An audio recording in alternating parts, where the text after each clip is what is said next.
Ladies and gentlemen, the Honorable Raksha Mantri will arrive shortly.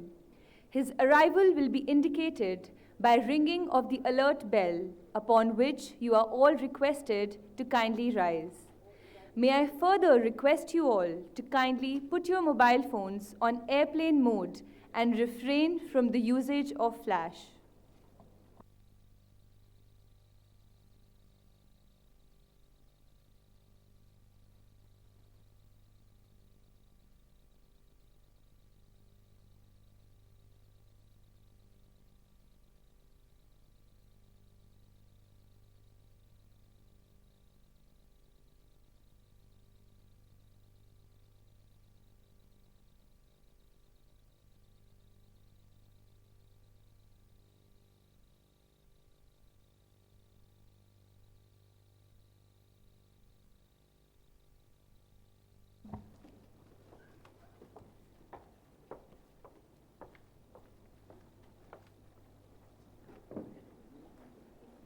Honorable Raksha Mantri Shri Rajnath Singh, Excellencies and Chiefs of Navy from across the globe, heads of delegations, flag officers, commanding officers, distinguished delegates, officers, crew of visiting ships, ladies and gentlemen, Namaskar and a very good evening.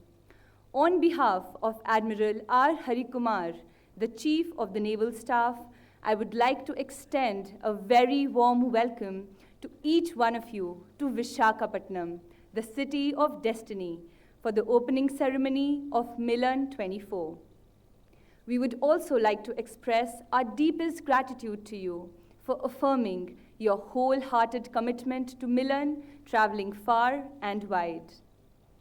From a modest beginning in 1995, this biennial multilateral naval exercise has grown from strength to strength. Today, as about 50 nations from across the globe congregate for this exercise, the word Milan, which means meeting or confluence in Hindi, assumes greater significance and vigor. Milan 24 aims to bring together like-minded navies to engage as professionals, learn from each other, and absorb best practices in the maritime domain. MILAN 24 includes a wide array of activities during the engaging harbor phase, followed by the more invigorating sea phase to realize the aim of this grand exercise, that is, camaraderie, cohesion, and collaboration.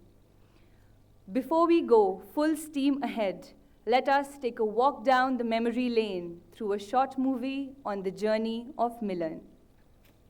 MILAN, a multilateral naval exercise hosted by India, made a modest beginning in the Andaman and Nicobar Islands in 1995, where the navies of Indonesia, Singapore, Sri Lanka, and Thailand participated.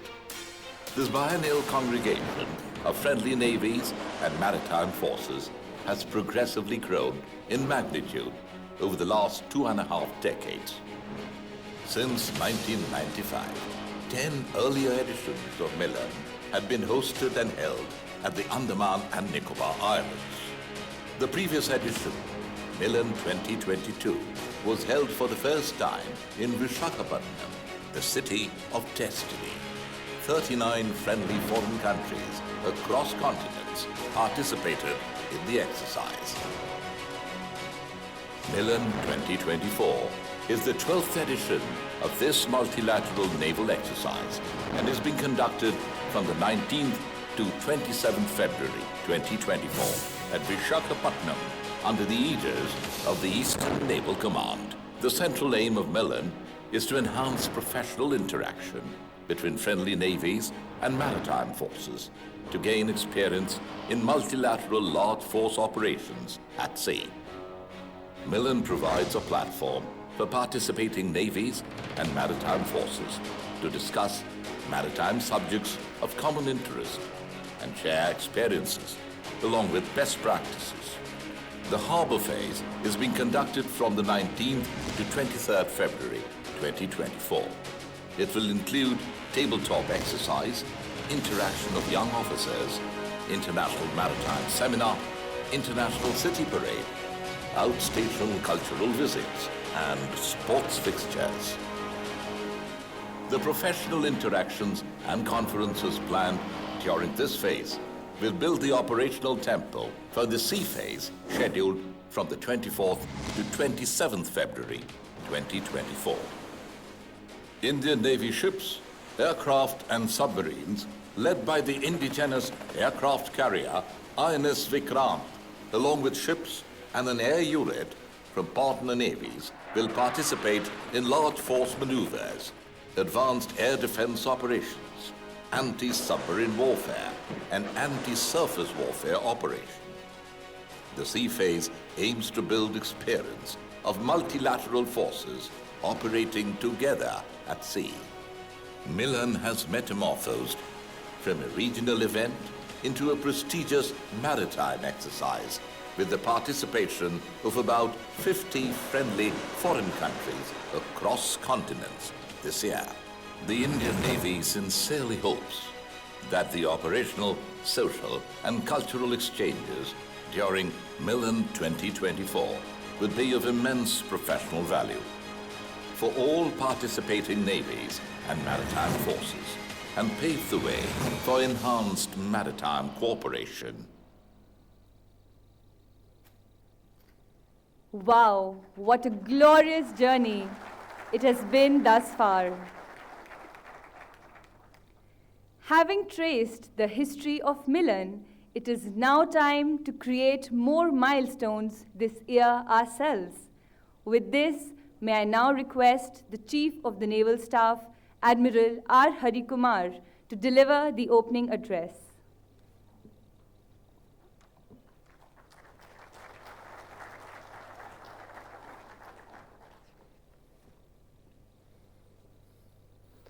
Honorable Raksha Mantri, Shri Rajnath Singh Ji, Vice Admiral Rajesh Pendarkar, Flag Officer Commanding-in-Chief, Eastern Naval Command, Commanders-in-Chief who are present here, Flag Officers, Heads of Navies, Excellencies, Ambassadors, Flag Officers from India and abroad, distinguished dignitaries, commanding officers, officer in charges, members from the media, ladies and gentlemen, namaste to everyone.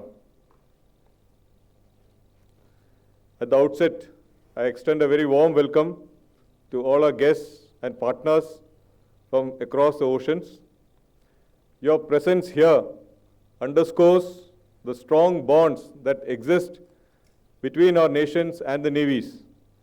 We deeply appreciate the efforts you have taken to participate at MILAN 2024. And it is a matter of singular privilege for me to welcome our Chief Guest, Shri Rajnath Singh Ji, the Honorable Defence Minister of India. I would like to convey my sincere gratitude to him for taking the time out from his busy schedule and meetings to grace this occasion.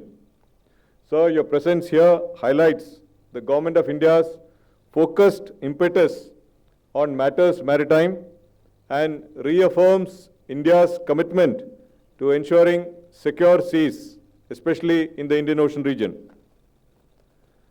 The success of an event of this magnitude being conducted in the city of destiny, Visakhapatnam, would not have been possible without the invaluable support of the Government of Andhra Pradesh. And I extend our deepest appreciation to the Government of Andhra Pradesh. Ladies and gentlemen, the oceans, as we all know, are the global commons and have been the binding force uniting nations and nurturing people-to-people connect since times immemorial. And underpinned by the Government of India's vision of Sagar, or security and growth for all in the region, MILAN encapsulates as well as rejuvenates this unrelenting spirit of cohesion, camaraderie, and collaboration. From 5 Indian Ocean Region navies in 1995 to about 50 navies across the Indo-Pacific today, with 15 warships and 1 aircraft participating.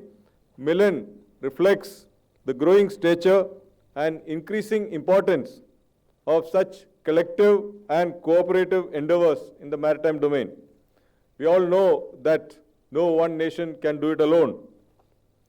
So, in the spirit of this shared humanity and a commitment to a safer, more collaborative maritime future, the Indian Navy looks forward to meaningful interactions, constructive engagements, and positive outcomes with our friends and partners during this MILAN.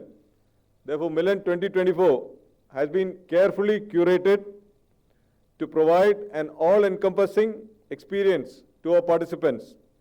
The harbour phase that commenced yesterday has been insightful, with many discussions through subject matter experts and tabletop exercises.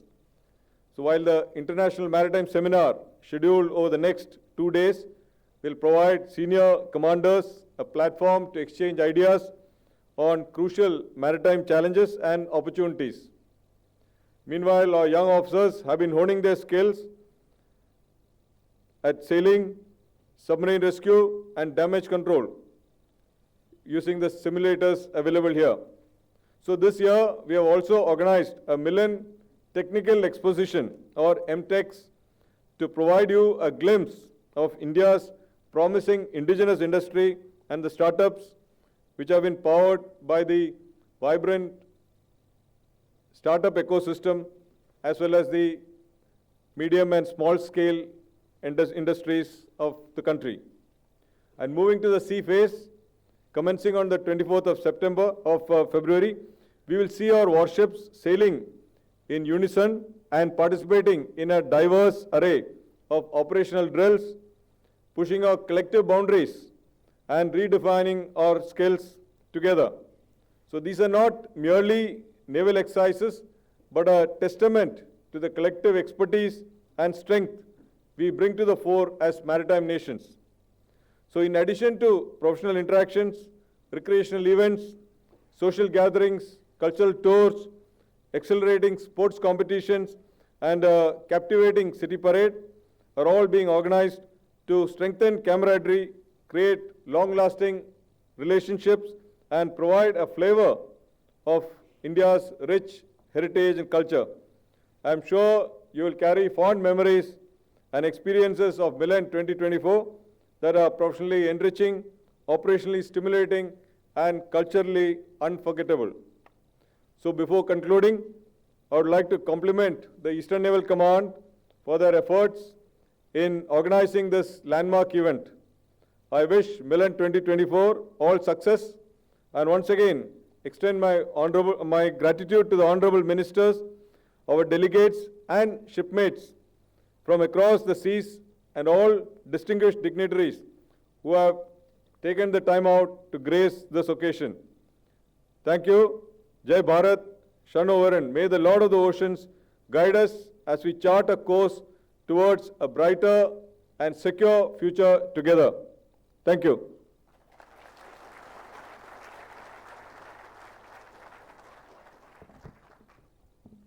Thank you, sir. In the Rig Veda, one of the oldest Indian texts, it is written, Sam gachadhvam, sam vadadhvam, samvo manasi janatam, which means, may we all always walk together, may we all always speak together, may we all be of one mind. These lines truly capture the very essence of MILAN. With that, let us get acquainted with the countries who are accompanying us in this journey.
cohesion, a core aspect of MILAN, is based upon effective communication and seamless exchange of information. As a major step towards multilateral maritime engagement, the Indian Navy has developed Nishar Mitra terminals to facilitate seamless and secure communication towards safer seas. May I now request the Honorable Raksha Mantri to kindly launch the Nishar Communication Terminal.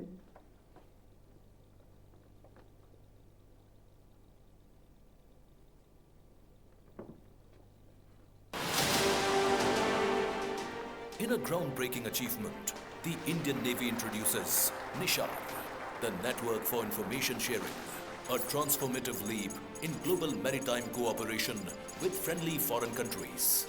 Nishar system would be accessed by ships of friendly nations through Mitra terminals. Mitra stands for Maritime Information Terminal for Reciprocal Association. The word Mitra means friends, and these terminals bonds cooperation and enhances interoperability at sea. The Mitra terminals support chat, email, and document sharing in a highly secure and encrypted environment. Based on plug-and-play architecture, Mitra terminals will facilitate information sharing and aggregation of information from multiple sources to form a common operation picture for coordinated response to maritime contingencies. Mitra, a powerful tool, empowering collaboration, enhancing maritime domain awareness, and safeguarding the world's oceans. Nishar Mitra, empowering global maritime cooperation.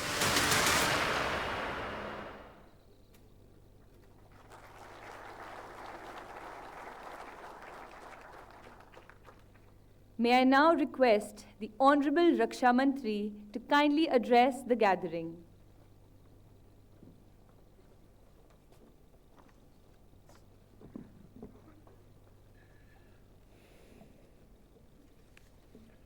Admiral R. Harikumar, Chief of Naval Staff, Vice Admiral Rajesh Pendharkar, FOC in Sea, Stern, Naval Command, dignitaries from friendly foreign countries, senior officials from Ministry of Defense and Indian Navy, friends from media, ladies and gentlemen.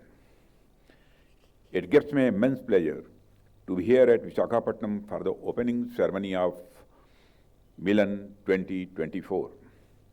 I take this opportunity to extend a warm welcome to all the participants from friendly countries and convey my gratitude to you for having sailed across the vast seas for this meeting of minds and confluence of cultures, described aptly by one word in the Hindi language, MILAN.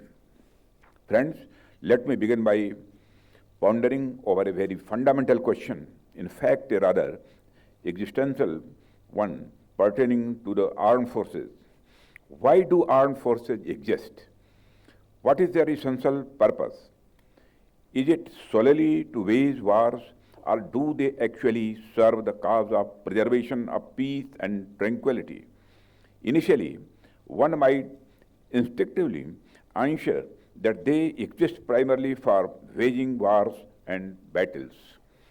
And indeed, historically, navies and armies were established and maintained with the primary objective of extending political power through military conquests. But as in all cases of serious probing, we find there is a different and perhaps a more illuminating perspective. Our historical experience informs us that armed forces also play a significant role in preserving peace. It is seen in concepts and practices such as deterrence, conflict prevention, peacekeeping, and also in various humanitarian assistance efforts, especially during disasters. Therefore, it is evident that the armed forces play a dual role: conduct of war as well as maintenance of peace and good order. Friends, there will be more existential probing by us today. What is peace exactly? Is peace merely the absence of war and conflicts? I think that the absence of wars and conflicts is the most irreducible minimum element of peace. In fact, it will be something which can be called a negative peace. In itself, it is very, very important. However, it is the content of peace as well as the design of peace that matters. Friends, a negative peace can be based on the overwhelming military dominance of a country or even a warlord. This peace often stems from dominance or hegemony, where one power imposes its will upon others. Imperial dominions were often very tranquil. Remember Pax Romana, or more recently, Pax Britannica. But such peace not backed by fairness and justice are what physicists and economists call unstable equilibrium. A small disturbance here, an assassination there, and you have a world war staring in your face. Actually, negative peace is the hegemon peace. Then we have another variety of peace, cold peace. If you allow me to use the term, the parties are not killing each other in open, but are doing their best to undermine each other. Cold War is the name given to it, but I think it would be better to refer to as cold peace, as it is peace after all. Balance of power, mutually assured destruction, etc., come to our mind immediately. Cold peace is merely an interval between direct conflicts. Friends, now we have the third and perhaps the most complete version of peace. Let us call it positive peace. Positive peace that we should collectively aspire in our age of democratic and rules-based world order, where individual countries proactively collaborate with each other for achieving shared peace and prosperity. This concept of peace goes beyond the mere absence of the direct military conflict and encompasses broader notions of security, justice, and cooperation. The positive peace is the shared peace of one and all, with the cooperation of one and all. There is no Indian peace or Australian peace or Japanese peace. Rather, it is the shared global peace. This sentiment has also been eloquently set forth by our Honorable Prime Minister, Sri Narendra Modi, when he said that this is not an era of war, but it is one of dialogue and diplomacy. Friends, if you examine the historical evolution of the role of armed forces, a discernible progression emerges, mirroring the transition in the varieties of peace. It reflects the transition from being tools of warfare and conquest only to instruments of dominance of the certain powers, and then evolving into military blocs. Today, armed forces of all like-minded civilized countries have mostly become instruments for promotion of shared peace and prosperity. Hopefully, a future of positive peace is upon us. In this evolution of the nature of armed forces, international military exercises have emerged as a crucial mechanisms for fostering friendship, understanding, cooperation, and military interoperability among friendly nations within the framework of a democratic world order. MILAN 2024 is one such attempt to build the much-needed fraternal bonds across the oceans and mountains. Friends, large-scale international military exercises are a relatively recent phenomenon. It would have been unimaginable in the past, as recent as 50, 60 years ago, for navies from over 50 nations to convene in one location for purposes other than conflict. This remarkable progress reflects the evolving nature of humanity, which has made the navies of almost 50 nations to assemble here to understand each other, to learn from each other, and more than that, to cooperate with each other. Friends, while still on a very hopeful note, let me remember Mr. Hans Rosling.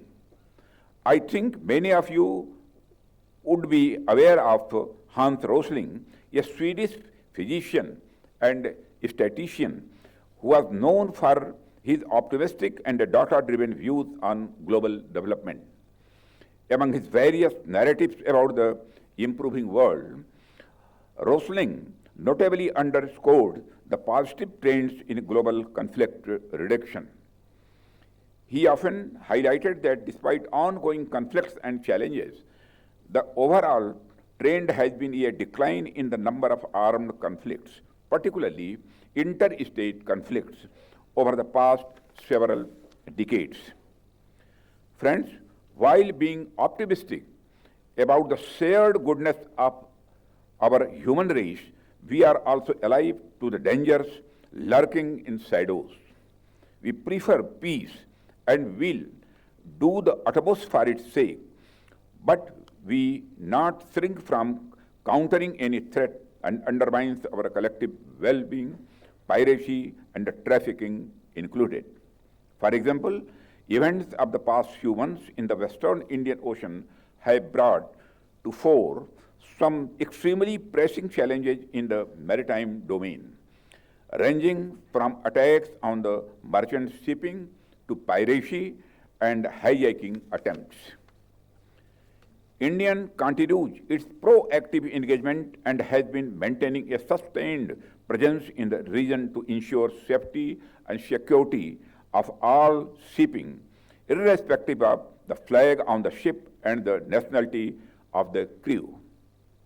It is our steadfast resolve to be the first responder and the preferred security partner in the Indian Ocean region, and for the peace, stability, and the prosperity of the wider Indo-Pacific. Friends, India will continue to play the role of a Vishwamitra, or a friend of the world, in forging meaningful partnerships that make our planet a truly connected and equitable habitat for the humanity as a whole.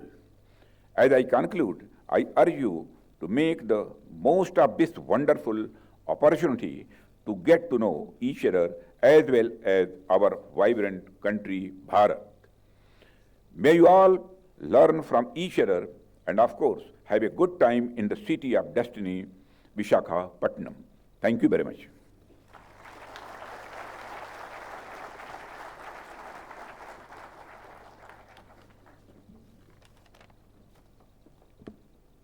Thank you, sir.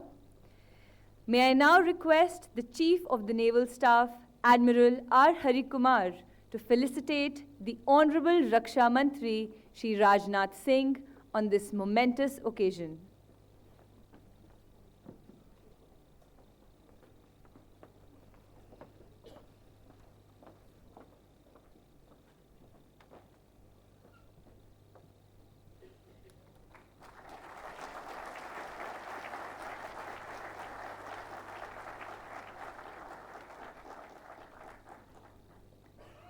Thank you, sir, for sharing your valuable time with us.